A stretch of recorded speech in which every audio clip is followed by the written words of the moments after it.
We're going to use some whole garlic in the dal later on. But garlic and ginger you'll see being used a lot today. And then a tomato puree. This is not mixed or anything, not like in the BIR where you mix it with some water and put a little bit of tandoori masala in it or whatever. Just as is like that.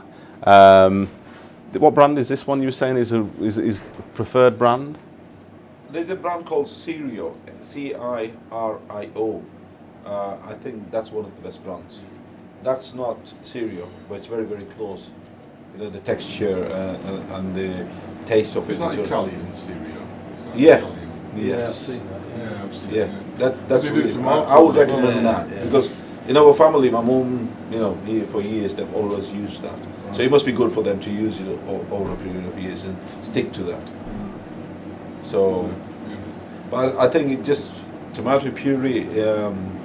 My own opinion would be that if it's a good quality one, you don't have to use a lot. You know, because it's highly concentrated, and if you're using fresh tomatoes with it at the same time, then obviously you only use a little amount of that. Is everybody familiar with how to keep spices so that they preserve their oils? Because it's the oils in them that give you the flavours, and obviously once those oils dissipate. Container in a dark place. Yeah, exactly. Yeah, that's it. And don't buy them in massive quantities. Some people do. I used to do that. But I obviously did that for the takeaway. I kept them at home as well. But if you buy them in massive quantities, invariably they're going to go stale. So you just buy them regularly and keep them in airtight containers in dark places, and they'll keep their flavour. We've got salt here as well. Salt is really important, believe it or not, in South Asian cooking. You'll find in a lot of South Asian cooking, they use too much salt. I don't know if you've noticed that when you're watching YouTube videos and recipes, but sometimes when you're watching some of these recipes, you're thinking, goodness me, how much salt have they put in that? Obviously, too much salt is not good for you. But the thing is, if you've ever tried cooking, anyone ever tried cooking a curry with no salt or very little salt? What was the result? Bland. Even with all your spices, salt balances everything. You just need it. So it's very important.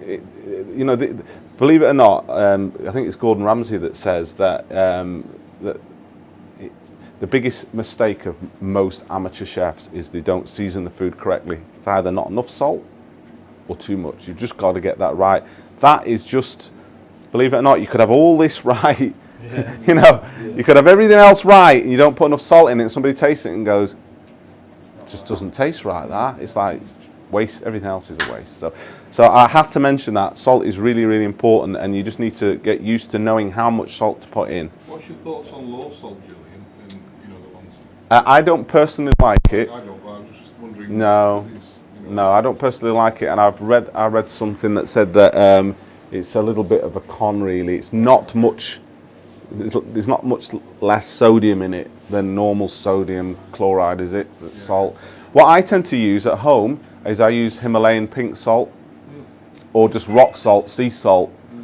That's got more mineral in it, so it's better for you. It's not as salty as your sort of table salt.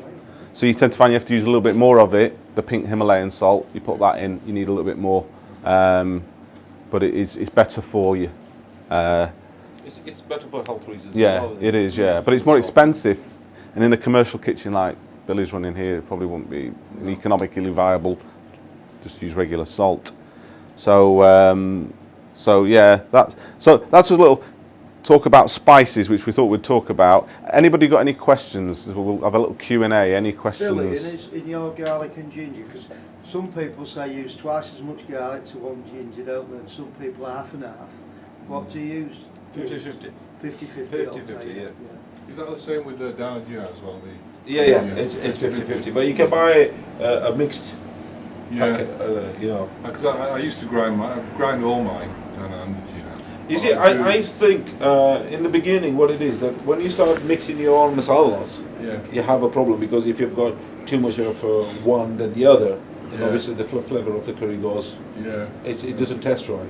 So in the beginning it's best just to buy, ready-made masalas, and then practice on that. And then as you go along, you understand more about the masalas, and then you know what percentage of each masala you require. Right. As I say, if you make your own masalas, yeah, if you put too much cardamoms or cloves or cumins or whatever, then one ingredient would overpower the other one, and then when you cook it, you might think there's too much cumin, too much clove, or too much what do you call cardamom or cardamom, and then it would one would overpower the other. So I tend to use a little masala box. I've got a little teaspoon in it, and I know exactly how much to put in. But it's automatically, it's like when you're repairing a vehicle or whatever, automatically you do it. So I don't really have a written measurement, but just know how much to put in. Yeah, we some people get hung up on exact amounts, and I've mentioned this in videos and on courses before, that it's not going to make too much difference if you've got a little bit more of this or a little less of this.